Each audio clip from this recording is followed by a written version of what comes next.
Travis Kelce signed an extension with the Chiefs. Jason Kelce signed with ESPN on the same day. Don't you think that they would coordinate this in a different way to let each one have their day?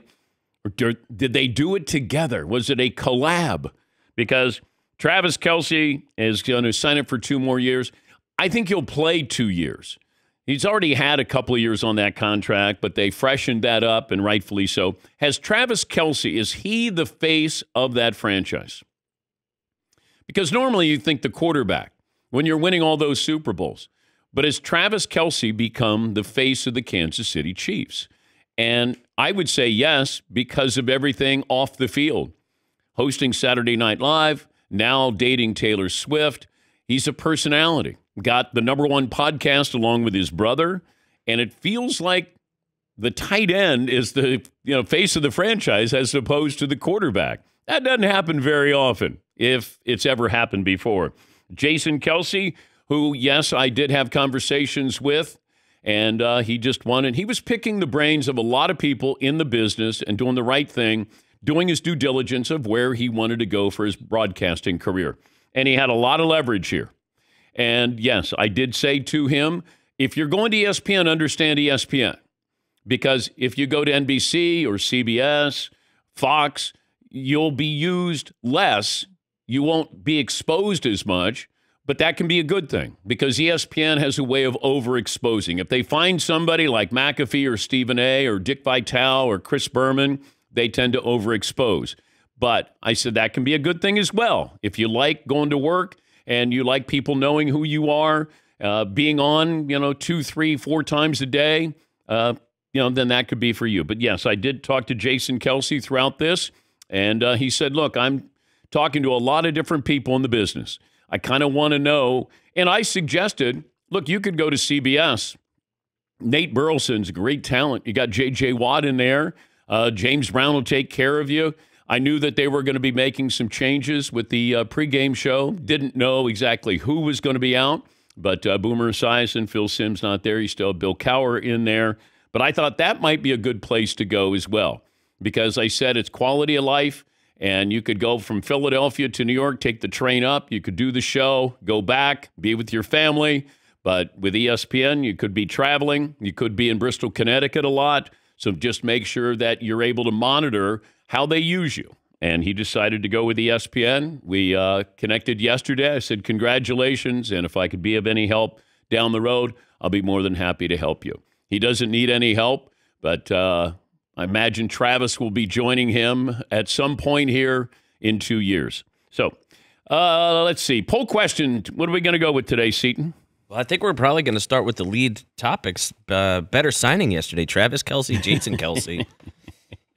That's the hot one right there. Well, I would say Travis because you still have a chance to win Super Bowls. I don't know. I mean, ESPN may win a sports Emmy, but I'd rather have the Super Bowl. That's a major acquisition. That's one of the hottest free agents out there in media. Yes. That's a major signing. And you sign him, and I think I may have given Jason Kelce even more leverage because if he goes – so when I said, hey, I wouldn't go to ESPN, but it's only because my experience when people – I remember talking to Steve Young, Charles Barkley. I mean, I've talked to many athletes, and they said, tell me what it's like.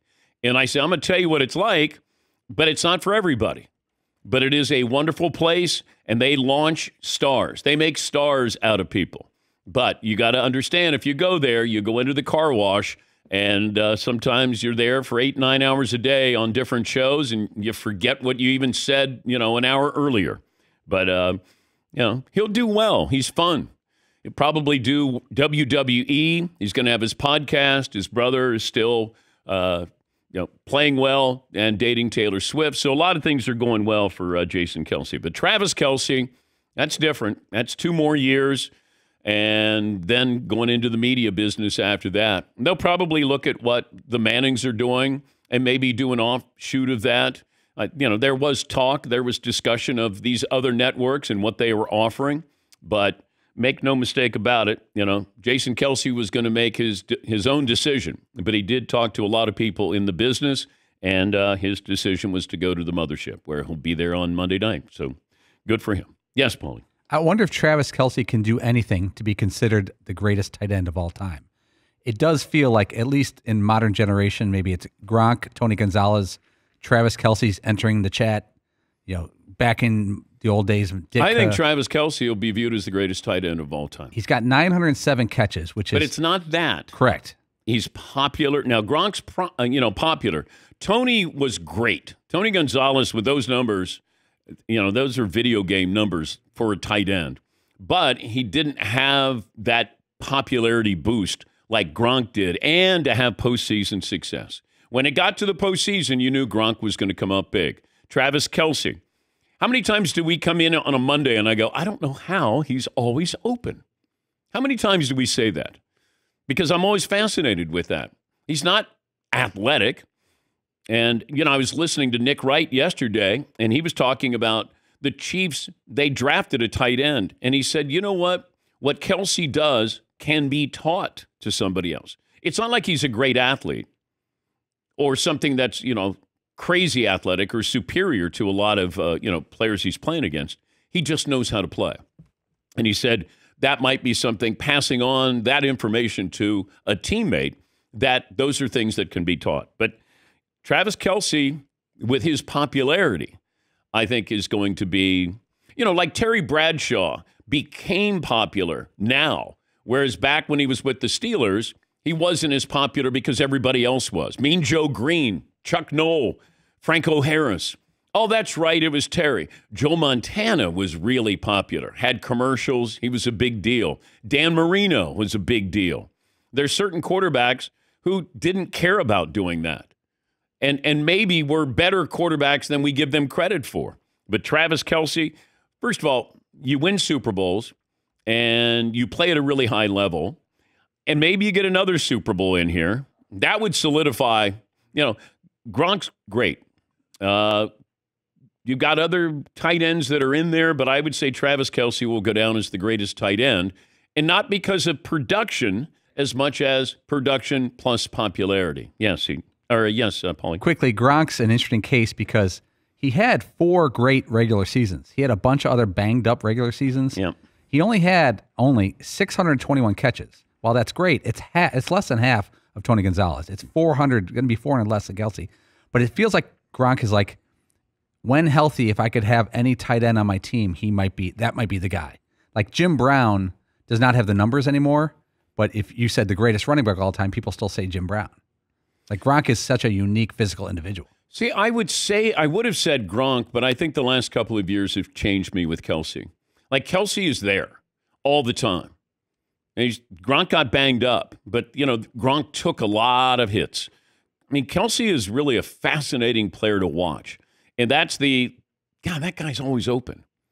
And it amazes me now it helps having Mahomes, obviously, because there has to be sort of that intuitive, hey, I know where you're going to be, or I can help you. Hey, put it there. When they played the Ravens in the playoffs, I think most of us thought the Ravens at home, they're playing well, they're going to beat the Chiefs. Well, Travis Kelce wouldn't have it. And I think when you have those players who step in a big moment, but he's also there during the regular season. Now, I thought he slowed down this year during the regular season. It was like, okay, all right, coming back to earth. And then all of a sudden you get to the postseason and you go, nope, he dialed it up, I don't know if you can continue to do it for 2 more years, but he'll go down as the greatest tight end of all time.